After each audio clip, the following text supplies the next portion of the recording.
कक्षा 10 के अंदर जो बोर्ड एग्ज़ाम हुआ है उस पेपर का हम सॉल्यूशन आज करने वाले हैं, बच्चों के साथ करेंगे। और इस बोर्ड पेपर के अंदर जो हमारे Suthar math classes, Shri Vishwakarma classes के अंदर मेरे द्वारा बनाए गए लास्ट वाले 4 प्री बोर्ड जो थे उनमें से 90% question same to same question आए हैं। विशेष करके देखे जाए कि 2 दिन पहले एग्ज़ाम से 2 दिन पहले हमने जो एक प्री बोर्ड लिया था उसमें से भी काफ़ी पर्सन्स बच्चों के सामने आ गए, जैसा कि पिछली बार भी ऐसा ही हुआ था। और बहुत अच्छा हमने जितना पढ़ाया गया वो सारे के सारे ओनली फॉर हमारी क्लासेज के अंदर ऑफलाइन के अंदर 3 से 4 महीने बच्चों को पढ़ाया गया था और बच्चे एकदम 0 लेवल के बच्चे थे, फिर भी हमने बहुत अच्छा तैयार किया और 90 से ऊपर काफ़ी बच्चों के नंबर आ रहे हैं। और जब रिजल्ट आएगा तब आपके सामने देखेंगे बहुत अच्छे बच्चों के नंबर आ रहे हैं। और बहुत आसान पेपर था, सारे क्वेश्चन वो जो हमने बच्चों को करवा रखे हैं, बार बार पेपर के अंदर ले रखे हैं। लास्ट वाले 4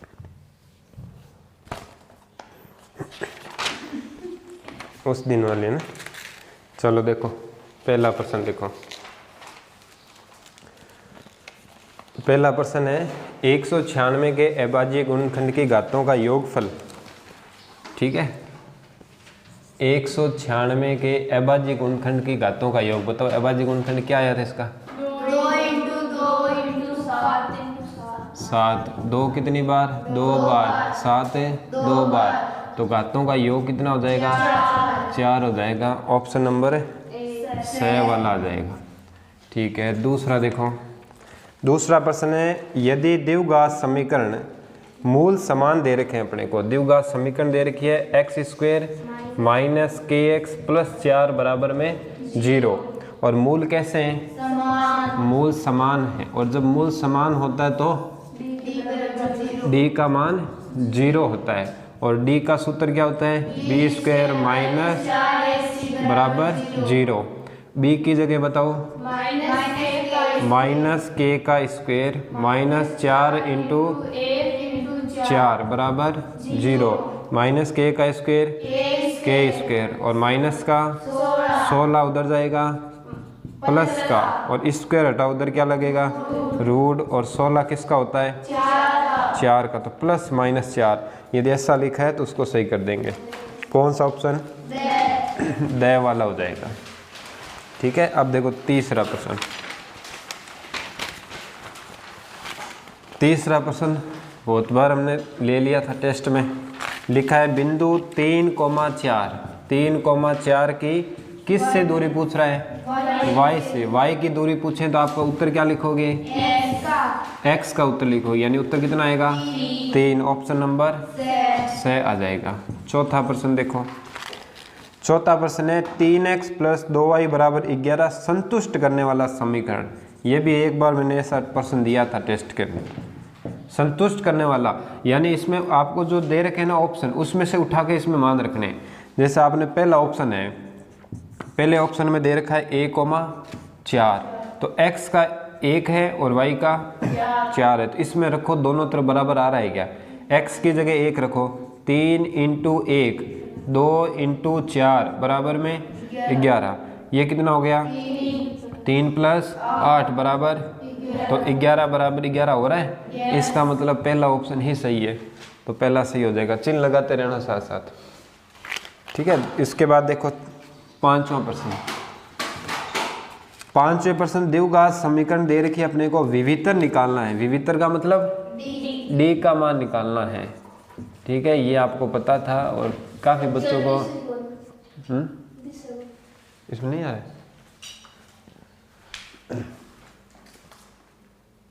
अच्छा, थोड़ा नीचे ले लेते हैं ना। अब ठीक है, ठीक है। माइनस का प्लस में क्या है? √3 = 0। यही क्वेश्चन है। ठीक है, विवितर का मतलब होता है d का मान निकालना। तो हम d का सीधा ही बता रहा हूं मैं, तो d का सूत्र बोलो 4ac। b का मान बताओ प्लस का 10 का स्क्वायर -4 × a का मान बताओ 3 √3 आएगा और इंटू में c का मान बताओ √3 आएगा। तो d बराबर 10 का स्क्वायर 100 और रूट तीन क्या बनेगा 3 बनेगा और 3 को 3 से गुणा 9 बनेगा, 9 को इससे गुणा 36, पीछे कितना बचेगा 64 बचेगा। तो आपका आंसर 64, कौन सा ऑप्शन ड वाला ऑप्शन आ जाएगा। चिन्ह लगाते रहना। ठीक है, नेक्स्ट क्वेश्चन देखते हैं। फिर ये प्रश्न कल एक बच्चे ने मेरे को मैसेज किया था कि सर विवितर क्या होता है ना, तो विवितर का मतलब होता है डी का मान निकालना। नेक्स्ट देखो कौन सा प्रश्न है, 6 नंबर प्रश्न में दे रखा है 18 और a और b और -3, ये कह रहा है कि समांतर श्रेणी के अंदर है। इसका मतलब ये AP है और AP होती है तो बीच का सार्वंतर क्या होता है सेम होता है। और अपने को मान पूछा है a + b बराबर क्या होगा, ये क्वेश्चन ने पूछा है। तो अपने को इन दोनों का जोड़ बताना है। तो बताओ इन दोनों के बीच का जो अंतर होगा d और इन दोनों के बीच का अंतर d बराबर नहीं होगा क्या? तो बराबर होता है, बिल्कुल होता है। तो इन दोनों के बीच का सार्वंतर कैसे निकलेगा? मैंने लिख दिया d बराबर d, सार्वंतर तो सेम होता है। तो इन दो पदों का मध्य का जो अंतर होगा a2 - a1 यानी a - 18, इसमें भी a2 - a1 यानी -3 - b। तो -b को इधर लेकर आओ, किसका हो जाएगा प्लस का b हो जाएगा और ये 18 उधर जाएगा, किसका हो जाएगा प्लस का 18 हो जाएगा। a + b बराबर 18 में से 3 गया 15, a b का मान पूछा है 15, तो 15 सही है। 15 है ऑप्शन में, ठीक है। तो इसका ऑप्शन नंबर 6 आ जाएगा। ये गलत लग रहा है, किस किस के गलत हुआ, सही है चलो ठीक है। अच्छा दूसरों ने बताया था ना गलत, चलो कोई नहीं।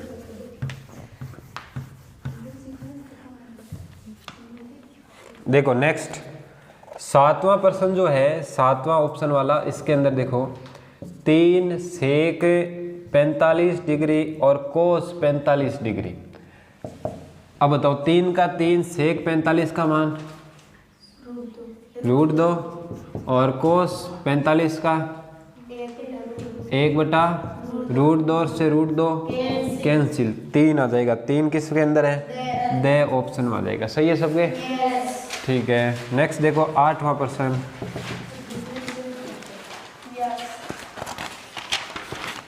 आठवां प्रश्न, एक वृत्त की जीवा जिसकी लंबाई वृत्त की त्रिज्या की दोगुनी होती है। तो मैंने आपको बहुत बार बता रखा है वृत्त के अंदर हम बहुत सारी जीवा खींच सकते हैं, लेकिन सबसे बड़ी जीवा कौन सी होती है व्यास होता है। और व्यास ये है, और ये व्यास जो होता है वो त्रिज्या का क्या होता है डबल होता है ना। और लेकिन ये भी एक व्यास भी है और व्यास के साथ साथ ये क्या है जीवा भी है। लेकिन ये कह रहा है ऐसी जीवा बताओ जो त्रिज्या का डबल हो, तो ये व्यास वाला ही होगा। तो अपना उत्तर क्या आएगा बे आएगा, व्यास आंसर आ जाएगा इसका बे वाला। ठीक है नेक्स्ट देखो 9वां, एक वृत्त की त्रिज्या कितनी दे रखी है 3.5 दे रखी है। परिधि पूछा है, तो परिधि का सूत्र 2πr, 2 की जगह और 2 और 22/7, r का मान 3.5 में पॉइंट हटा दूं क्या 10 लगा देता हूँ, 7 पंजे 35, उत्तर पॉइंटों में क्या सीधा ही है ना। चलो 5 के पाड़े में 2 बार, 2 से 2 क्या बच गया 22 ऑप्शन कौन सा वह ऑप्शन सही होगा इसका। ठीक है 10वां प्रश्न देखो, ये किसके सही है, ठीक है 10वां देखो, घन का संपूर्ण पृष्ठीय क्षेत्रफल, घन का मतलब जिसके सारे फलक वर्गाकार होते हैं, इसका मतलब उसका संपूर्ण पृष्ठीय क्षेत्रफल क्या होगा 6 × भुजा स्क्वायर, गुड। और इसका क्षेत्रफल कितना दे रखा है 486 दे रखा है। घन की भुजा पूछ रहा है, निकाल देंगे 6 यहाँ गुणा में उधर जाएगा भाग में चला जाएगा, तो इसमें 6 का भाग 2 देखें क्या आएगा 81 आएगा। स्क्वायर हटाओ देखें, इधर से स्क्वायर हटाया उधर रूट, और बताओ 81 किसका रूट होता है 9 का होता है, तो आपकी भुजा आ जाएगी 9 आ जाएगा। अब 9 ऑप्शन किसके अंदर है द के अंदर है। ठीक है, सही है ना? यस आएगा तो 81 भाग सही दिया है। यस सर ऑप्शन है 6 8 48, हाँ सही है। ठीक है, मतलब अपने जितने पेपर है ना सारे मिलाए ना लगभग आ गए, लगभग सारे। नेक्स्ट देखो, हाँ 11वां प्रश्न कल ही अपन ने ऐसा प्रश्न लिया था परसों वाले पेपर के अंदर। तो इसके अंदर देखो बहुलक पूछा है, तो सबसे ज्यादा बार रिपीट कौन हुआ है? 4। तो आपका आंसर आ जाएगा 4 और 6 ऑप्शन हो जाएगा कंप्लीट। ठीक है, 12वां प्रश्न देखो। 12वां प्रश्न, एक पासे को फेंकने पर, एक पासे को फेंकेंगे कुल परिणाम कितने होंगे? 6 होंगे। और 4 से बड़ा अंक लाना है। 4 से बड़ा तो 5 होता है, 6 होता है, 2 ही तो जने होते हैं। तो 2 बराबर 1/3, ऑप्शन नंबर ब आ जाएगा आपका सही है। ठीक है, ये तो आपका पहला ऑप्शन वाला कंप्लीट। सारे ऑप्शन सही है? किस किस के? 12 के 12। हाँ ये होता है बेसिक का मतलब, ये होता है बेसिक पढ़ लें तो ये छोटे क्वेश्चन तो चाहे कुछ भी हो जाए गलत नहीं होंगे। नेक्स्ट देखो फिर दूसरा प्रश्न। दूसरा प्रश्न रिक्त स्थान का पहला प्रश्न देखना। पहला प्रश्न है 95 और 152 का महत्तम समावर्ती यानी HCF पूछा है। 95 व किसका? 152 का HCF पूछा है। तो बताओ क्या आया? 19। सबके 19 आया था। ठीक है, तो आप चेक कर सकते हैं। बाकी अपने पास नियम होता है, इस तरीके से भाग बना के कर लो या अभाज्य गुणनखंड करके कैसे भी करो, चाहे कर सकते हैं। दूसरा देखो, दूसरा प्रश्न है वृत्त पर स्थित एक बिंदु से कितनी स्पर्श रेखा खींच सकते हैं? एक। बहुत बार ये प्रश्न मैंने बता दिए, बेसिक के अंदर भी लिखवा रखा है, तो 1 आएगा इसका उत्तर दूसरे स्थान का। उसके बाद है तीसरा रिक्त स्थान, उसमें लिखा है कोस स्क्वायर 45 का मान क्या होता है? स्क्वायर है तो 1/√2 का स्क्वायर करना है तो 1/2 आएगा। आप कोई दिक्कत नहीं है, पूरा लिखो सही है, आंसर लिखो तो भी सही है। चौथा देखो, वृत्त तथा उसकी स्पर्श रेखा के उभयनिष्ठ बिंदु को क्या कहते हैं? स्पर्श बिंदु। शायद तक पिछले वाले, इससे पिछले वाले पेपर में था, ये सेम टू सेम प्रश्न दिया था आपको। तो इसका उत्तर आ जाएगा स्पर्श बिंदु आ जाएगा। रात एक बच्चे ने फोन किया था मेरे को, पूर्णिया स्कूल के बच्चे ने, ये पूछा था कि सर ये स्पर्श पेपर भेजे थे मेरे वाले, देखे थे तब ये उसकी दिक्कत आई, पूछा था। एक ये एक विवितर क्या होता है ये। पांचवा देखो, पांचवा प्रश्न है कि 5 7 9 x का समांतर माध्य 9 दे रखा है। तो 5 7 9 x का समांतर माध्य कितना दे रखा है? 9 दे रखा है। माध्य मतलब राशियों का योग बटा राशियों की संख्या। तो माध्य का सूत्र अपने पास वही होता है, राशियों का योग बटा राशियों की संख्या। तो अपने को सीधा सीधा मैंने शॉर्टकट लिखा है, सीधा सीधा कर देते हैं। बताओ माध्य की जगह कितना लिखोगे? 9 लिखोगे। राशियों का योग यानी 5 + 7 + 9 + x, 1 2 3 4 बट्टे में 1 लगाओ, तिरछा गुना करेंगे, इससे गुना करेंगे, कोई फर्क नहीं पड़ेगा। तो इनको जोड़ो, कितना हुआ? 21 + x होगा। 21 + x को 1 से गुणा करेंगे, 21 + x आएगा। और 9 चौके 36, 21 को उधर भेजो, किसका हो जाएगा? माइनस का। कितना बचेगा? 15 आ जाएगा। यानी x का मान आ गया आपके पास 15। ठीक है, पांचवें के अंदर। अब छठा रिक्त स्थान देखो, 6 नंबर रिक्त स्थान है। 2 पासों को एक साथ फेंका जाता है, अंकों का योग 7 आने की प्रायिकता पूछ रहा है। तो पहले तो बताओ कुल परिणाम कितने होंगे? 36 होंगे। 7 योग 7 आने की प्रायिकता, योग 7 किस किस में आ रहा था? 6। पक्का याद है? ठीक है, तो 1/6 आंसर आ जाएगा। ये बहुत बार अपन ने कर लिया। ठीक है, रिक्त स्थान कंप्लीट। नेक्स्ट देखो तीसरा क्वेश्चन। तीसरे क्वेश्चन का पहला, के किस मान के लिए समीकरण युग्म 3x - 2y = 0 अनंत हल होंगे? अनंत हल 2 समीकरण दे दे। kx + 5y = 0 अनंत हल होगा, मतलब बहुत सारे हल होंगे। तो बहुत सारे हल होते हैं, तो सूत्र क्या था? a1/a2 बराबर यही होगा। तो इसमें सीधा सीधा मान रखो। बताओ यहाँ पर क्या है? 3/k, यहाँ पर क्या है? -2/5, और यहाँ पर क्या है? कुछ नहीं है तो 0/0, सी है ही नहीं तो 0 है। अब देखो इसका तो कोई काम ही नहीं है, अपने को सिर्फ इसको लेना है और क्या कर दो, वज्र गुणा, इधर गुणा करो -2 के इधर 15 और ये के उधर जाएगा 15/-2, यही आपका आंसर है। लिख लेना साइड में आप आंसर लिखते रहना, ठीक है। तो ये तीसरे का पहला हो गया।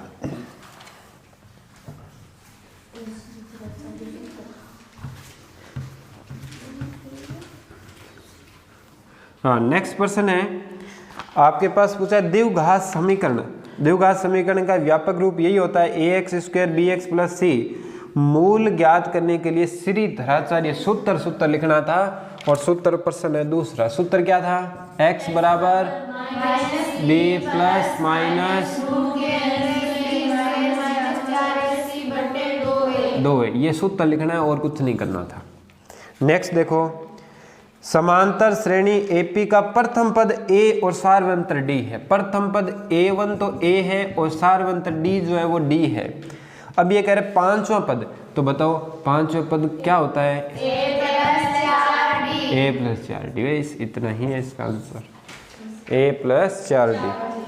नेक्स्ट देखो, समरूप आकृति को परिभाषित करें। समरूप क्या होता है,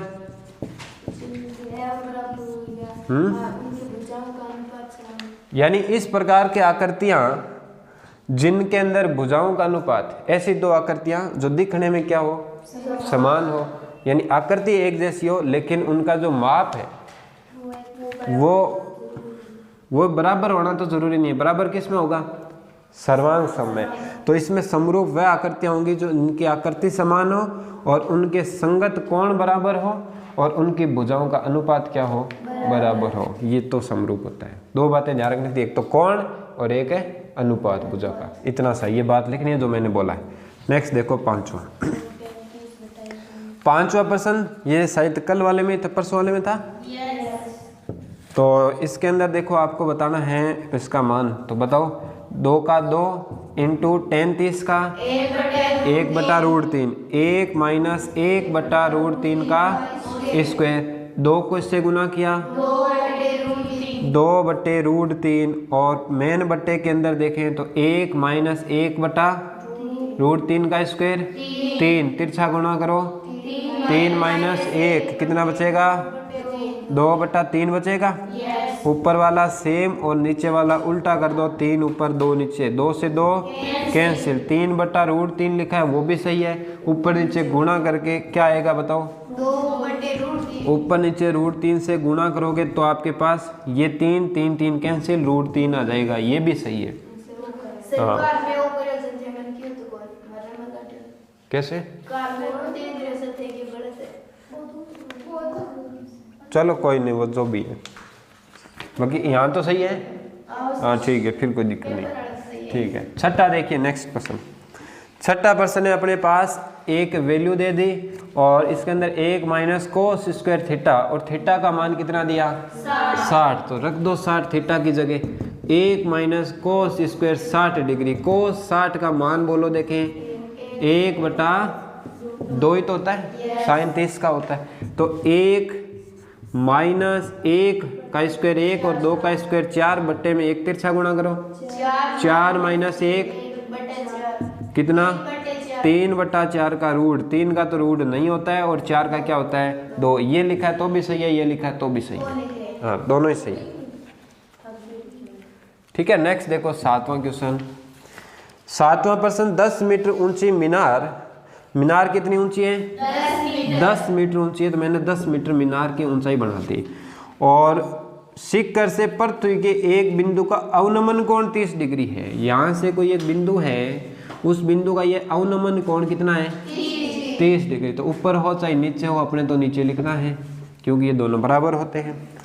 तो बिंदु की मीनार के आधार से दूरी कितनी होगी, ये दूरी अपने को क्या करनी है ज्ञात करनी है। तो आप नाम देना चाहे नाम दे सकते थे। त्रिभुज ABC के अंदर किसका सूत्र लगेगा, tan थीटा बराबर क्या होता है लंब बटे आधार। थीटा का मान कितना 30 डिग्री, लंब कितना थीटा के सामने 10/x, 30 का मान बराबर 10/x, तिरछा गुणा करो x बराबर 10√3, आंसर आ जाएगा 10√3। हाँ, इससे आगे वाला तो कल वाला ही था, सेम टू सेम ही आ गया। काफी % मिल गए अपने तो।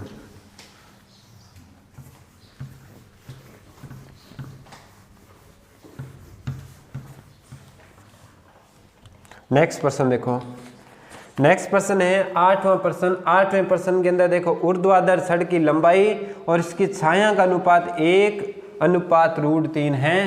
तो मैं सीधा ही बता रहा हूँ आपको, शॉर्टकट देखना। ये इसका अनुपात x 1 है और इसका अनुपात क्या है, √3 है। ठीक है, और उन्नयन कोण पूछ रहा है तो इसका थीटा मान लिया। तो अब बताओ इसके अंदर इन दोनों से कौन सा सूत्र बनता है, टेन थीटा बराबर लंब बटे आधार। टेन थीटा बराबर लंब कितना है, 1, और आधार कितना है, √3। देखो ये भी अनुपात है, पहले से अनुपात है, तो ये भी सही है। कई इसको x मान के करते हैं, वो भी सही है, क्यों x वापस कैंसिल हो जाता। तो ये टेन के अंदर किसका मान होता है, तो टेन थीटा बराबर टेन है 30 डिग्री, दोनों ओर तुलना करने पर थीटा बराबर 30 डिग्री आपका सही आएगा। ठीक है। 9वां प्रश्न देखो, 9वां प्रश्न 3 सेमी त्रिज्या लेकर एक वृत्त बनाइए तथा केंद्र से 0 O से 5 सेमी दूरी पर स्थित P से वृत्त की 2 स्पर्श रेखाएं खींचिए और उनका माप बताइए। अच्छा, इसमें ये कह रहा है P से वृत्त पर 2 स्पर्श रेखा खींचो और उनको मापो। तो ये तो फिर रचना वाला हो गया। आपने वृत्त बनाया कितने का, 3 सेमी का, और कितनी दूरी पर, 5 सेमी दूरी पर एक बिंदु लिया। उस बिंदु से आपने इसके ऊपर स्पर्श रेखा खींची। उसके लिए क्या तरीका था, समद्विभाजन करना है। समद्विभाजन करने के बाद जो बिंदु प्राप्त हुआ उसको O' नाम दिया। यहाँ तक त्रिज्या लेके एक अन्य वृत्त का क्या किया, निर्माण, और यहाँ से जहाँ इसने काटा वहाँ पर हमने क्या खींच दी, स्पर्श रेखा खींच दी। ठीक है, इनके नाम आपने जो प्रश्न में दे रखे हैं वो नाम अपन लिख देंगे। ये P है, इसको हम A मान लेंगे, इसको हम B मान लेंगे। तो इस तरीके से बना के छोड़ना था। रचना का कहा है क्या इसने, देखो रचना ये नहीं, इसमें रचना कर दी तो कोई दिक्कत नहीं, बाकी इसमें कोई 1 नंबर का सिर्फ चित्र बनाना था। ठीक है, कोई दिक्कत नहीं। 10वां देखो, 10वां प्रश्न, 5 सेमी का रेखाखंड AB खींचो और 2:3 में विभाजित करो, दोनों भागों को मापो। ये भी रचना का है। आपने क्या की, एक लाइन खींची, कितने की, 5 सेमी की लाइन खींची, और फिर ये कह रहा है नाम दे दो इसका AB, तो नाम दे देंगे AB। 2:3, तो 2 और 3 कितना हो गया, 5। तो यहाँ पर आपको इस तरीके से कितने टुकड़े करने हैं, 5 टुकड़े करने हैं। A1, A2, A3, A4, A5। 5 वाले को लास्ट से मिला देंगे। जितना कोण यहाँ बनेगा उतना का उतना कोण किस पर बनाना है, 2 पर। इसको माप के साथ काटना और फिर इस तरीके से लाइन खींचना है, बिंदु क्या प्राप्त हो जाएगा, C। ठीक है, इसमें भी आपको केवल चित्र बना के छोड़ना था, रचना लिख दी तो भी कोई दिक्कत नहीं है। उसके बाद 11वां प्रश्न देखें, किसी वृत्त का त्रिज्यीय खंड उस चतुर्थांश है तो त्रिज्यीय खंड में केंद्र पर बनने वाले कोण का माप 90 डिग्री। चतुर्थांश नाम ही आ गया तो थीटा का मान कितना होगा, इतना ही है ये तो। ठीक है, नेक्स्ट देखो, ताश वाला प्रश्न आ ही गया ना। ताश वाले प्रश्न के अंदर देखो, ये कह रहा है अच्छी प्रकार फेंटी गई 52 पत्तों की, तो बट्टे में तो क्या आएगा, 52। मैं सीधा बता रहा हूँ, आपको सूत्र लगा के करना था। तो बताओ इसमें पत्ते के दहला होने की प्रायिकता कितने, 4। तो 4/52 बराबर 1/13 आंसर हो जाएगा। ठीक है, सूत्र लगा के आपको करना था।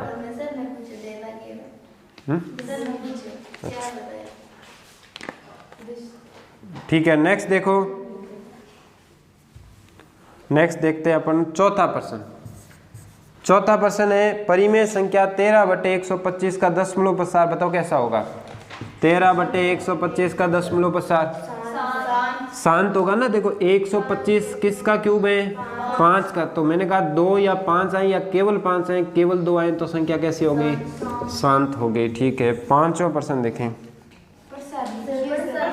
अच्छा, दशमलव प्रसार लिखना है तो आगे शांत नहीं लिखना है। तो 13/5 5 की घात 3, यहाँ पर किसकी कमी है? 2 की घात 3 के, तो ऊपर भी 2 की घात 3 लिखेंगे। तो बताओ 2 की घात 3 कितना होता है? 8 होता है। बट्टे में 5 दूनी 10, 10 की घात 3, 8 को से 104 बट्टे कितने जीरो? 3 छोड़ के क्या लगा दो? पॉइंट लगा दो। ये आंसर आ गया। ठीक है, लिख देना उसमें पेपर में। नेक्स्ट देखें, बहुपद x square minus x minus 6, x square minus x minus 6 के शून्य का पूछ रहा है। शून्य का मतलब एक्स का मान। तो जो भी बहुपद होता है आपको लिखना है कि एफ एक्स बराबर 0 या इसके बराबर क्या लिखा? 0 लिखना है। और फिर बीच वाले के क्या करने हैं? टुकड़े करने हैं। 6 कैसे 2 टुकड़े बताओ जिसको गुणा करने पर 6 माइनस 3x प्लस 2x। ठीक है, उसके बाद आजू बाजू वाले सेम लिख दो, बराबर 0। 2 2 के क्या बना दो? जोड़े। यहाँ से क्या common? x, x minus 3, minus common ले लो, 2 कॉमन ले लो, x माइनस 3 0। एक बार तो x माइनस 3 ले लो और एक बार x माइनस 2 ले लो, बराबर 0। x माइनस, हाँ प्लस ही आएगा यहाँ पर, बिल्कुल x प्लस 2 आ जाएगा। तो यहाँ से एक बार इसके बराबर 0 और एक बार इसके बराबर, x प्लस 3 बराबर 0 माइनस x माइनस 3 बराबर 0 तथा x प्लस 2 बराबर 0। तो यहाँ से 3 उधर जाएगा प्लस का, 2 उधर जाएगा माइनस का, तो उत्तर आएगा 3 माइनस 2, 3 माइनस 2। ठीक है, सही करते जाना, लास्ट में जोड़ेंगे नंबर। गलत आ गए तो कोई दिक्कत नहीं, अभी मत सोचना कि ये ऐसे कैसे गलत हो गया। अब हो गया तो हो गया, क्या है? सर 2 प्रश्न बिल्कुल, एक आदत ऐसा हो ही जाता है ना। लेकिन अपन पढ़े तो 4-5 महीने ही है ढंग से, पूरे साल पढ़ते तो तब तो कटते ही नहीं है ना। छठा देखो, है ना। छठा प्रश्न है, देवघात समीकरण आपको दे रही है, मूलों की प्रकृति का बताना है। तो देवघात समीकरण 4x square minus 12x minus 9 बराबर 0, मूलों की प्रकृति बताने के लिए क्या निकालना पड़ता है? d, b square minus 4ac। तो d बराबर b का मान बोलो माइनस 12 का स्क्वायर माइनस 4 इंटू a का मान, a का मान 4, c का मान माइनस 9। तो d बराबर 12 का स्क्वायर 144 माइनस माइनस प्लस 144 और 288। क्या d का मान 0 से बड़ा है? तब मूल कैसे होंगे? तब मूल वास्तविक, पूरा लिख सकते हैं आप। मूल कैसे? वास्तविक व भिन्न भिन्न होंगे। ये आपका हो गया। 7वां प्रश्न देखें। 7वां प्रश्न तो ऐसा तो अपन ने किया है। 0 0 और 5 माइनस 3 को जोड़ने वाले रेखाखंड के मध्य बिंदु का क्या बताना है? निर्देशांक। मैं सीधा बता रहा हूँ डायरेक्ट, ये लाइन थी और लगा है तो ए और बी मानते हैं अपन। तो ये